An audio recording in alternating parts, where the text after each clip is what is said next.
روزگاری در زمانهای قدیم پادشاه قدرتمندی در سرزمین آباد و بزرگی پادشاهی می‌کرد. یک روز پادشاه تصمیم گرفت که برای تفریح و خوشگذرانی به شکار برود.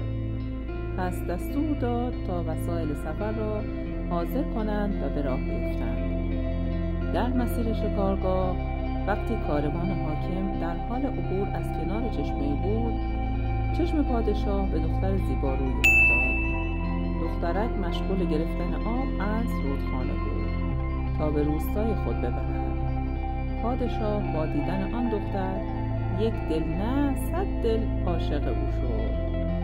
از شکار کردن منصرف گشت و قصد خانه دخترک بود. پادشاه دخترک را از خانواده‌اش خواستگاری کرد و با موافقت آنها با او ازدواج کرد. دخترک که سالها پیش از این خود عاشق و دلباخته پسر جوان زرگری شده بود، در غم فراق بیمار شد و مثل شمع شروع به آب شدن نمود.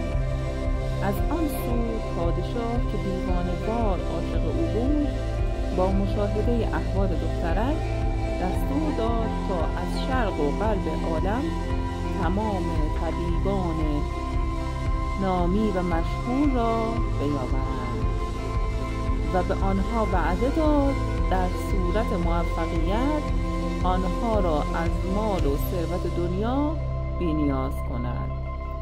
علما و طبیبان از سراسر عالم جمع شدند و در جمع خود گفتند که در شرق و غرب عالم طبیبانی برجسته‌تر و ماهرتر از ما وجود ندارد و ما قادریم تا هر بیماری را شفا دهیم و هر مرضی را درمان کنیم. پس حتما از عهده درمان ملکه نیز برخواهیم آمد. پزشکان مغرور و متکبر شروع به معاینه ملکه کردند و داروهای گوناگونی را برای او تجویز نمودند.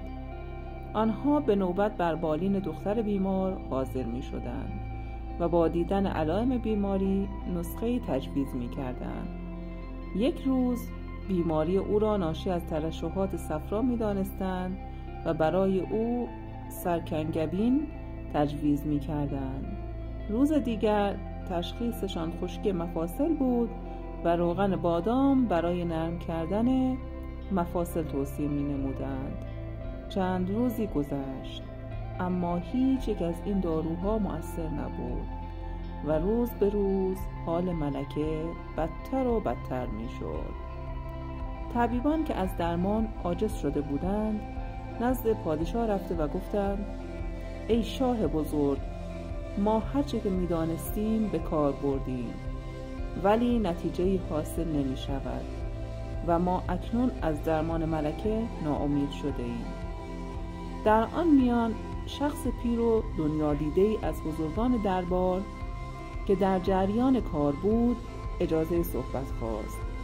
رو به طبیبان کرد و گفت: ای طبیبان متکبر، شما بر علم ناچیز خود مغرور شدید و فراموش کردید که وقتی خواست و اراده خدا بر چیزی باشد تغییر آن به دست بنده ناچیز غیر ممکن است. اگر قضای الهی این چنین باشد پس بدانید که از قضا سرکنگبین صفرا فزود، روغن بادام خشکی می نمود.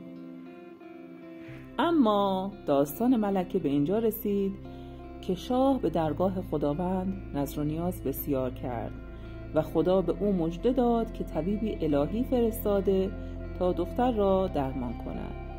وقتی آن طبیب آمد متوجه عشق دختر به پسر زرگر در شهر خودش شد. شاه آن پسر را از شهر خودش به پایتخت آورده و به وصلت دخترک رساند. با گذشت زمان دخترک حالش رفته رفته بهبود یافت و کاملا خوب شد. اما شاه زهری در نوشیدنی پسر زرگر ریخت و او را مسموم کرد. زهر او را به مرور ضعیف و لاغر کرد. دختر که اکنون با دیدن چهره لاغر و زشت پسر از او دل کنده بود، او را ترک کرد. چرا که عشقی که به ظاهر و صورت باشد هرگز جاودان نخواهد بود.